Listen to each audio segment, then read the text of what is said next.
यह कहानी उस समय की है जब जोनाथन एक बोर्डिंग स्कूल में पढ़ा करता था।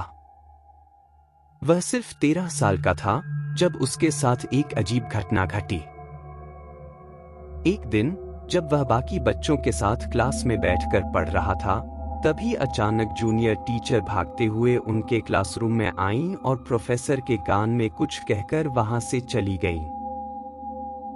प्रोफेसर ने उसी समय अपना लेक्चर खत्म कर दिया और सभी बच्चों को बताया कि स्कूल के पास वाली बिल्डिंग में कुछ ऐसा हुआ है जिसकी वजह से पूरे स्कूल को लॉकडाउन कर दिया गया है।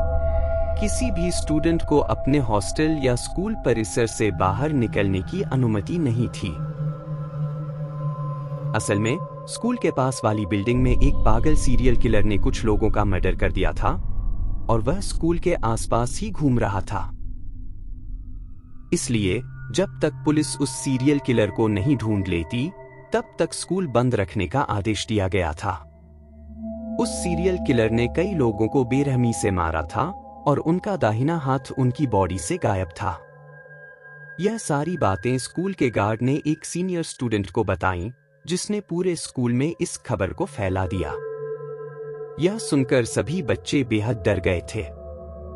लेकिन इन सबके बीच जोनाथन के साथ एक और अजीब घटना हो रही थी। जब स्कूल लॉकडाउन शुरू हुआ तो उसे रोज रात को अपने हॉस्टल के बेड के नीचे से किसी आदमी के चीखने की तेज आवाजें सुनाई देती। ताज्जुब की बात यह थी कि इतनी तेज आवाजें सिर्फ वही सुन पा रहा था, बाकी किसी को कुछ सुनाई नहीं दे रहा था। एक रात जब वह सो रहा था तो उसे फिर वही चीख सुनाई दी। इस बार उसने हिम्मत जुटाई और हॉस्टल के बैकसाइड में चला गया। वहां जाकर उसने देखा कि जमीन पर लाल खून बिखरा पड़ा था। उसने खून को फॉलो किया और देखा कि गार्ड क्वार्टर के पास एक बड़ी सी बोरी पड़ी थी जिससे खून की बूंदें टपक रही थी। यह देखकर जोनाथन घबरा गया और हॉस्टल वार्डन को बताने के लिए भागा। लेकिन तभी उसे ऐसा लगा कि जैसे बोरी में से कोई आवाज आ रही है। अचानक बोरी हिलने लगी और उसमें से एक कटा हुआ हाथ बाहर निकलकर जमीन पर गिरा। यह देखकर 13 साल का जोनाथन बुरी तरह डर गया और चीखते हुए वहां से भागा। भागते भागते उसे महसूस हुआ कि उसके आसपास चारों तरफ वही कटे हुए हाथ हैं जिन्हें उस सीरियल किलर ने मारा था। वे सभी हाथ जमीन पर घिसटते हुए उसकी तरफ बढ़ रहे थे। जोनाथन ने मदद के लिए जोर से चीखना शुरू कर दिया।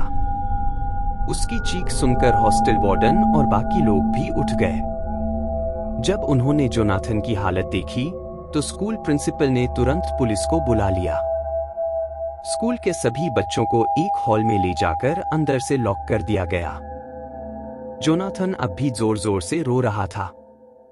कुछ देर में पुलिस वहां पहुंच गई और उन्होंने उस सीरियल किलर को ढूंढ निकाला जो स्कूल के ही एक क्लासरूम में छुपा हुआ था।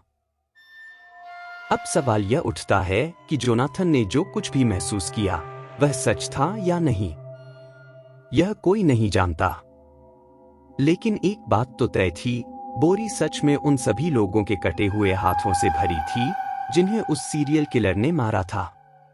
उस दिन के बाद स्कूल की स्थिति तो नॉर्मल हो गई, लेकिन जोनाथन को आज भी वही खौफनाक सपना आता है जहां एक कटा हुआ हाथ घिसटते हुए उसकी तरफ बढ़ रहा होता है।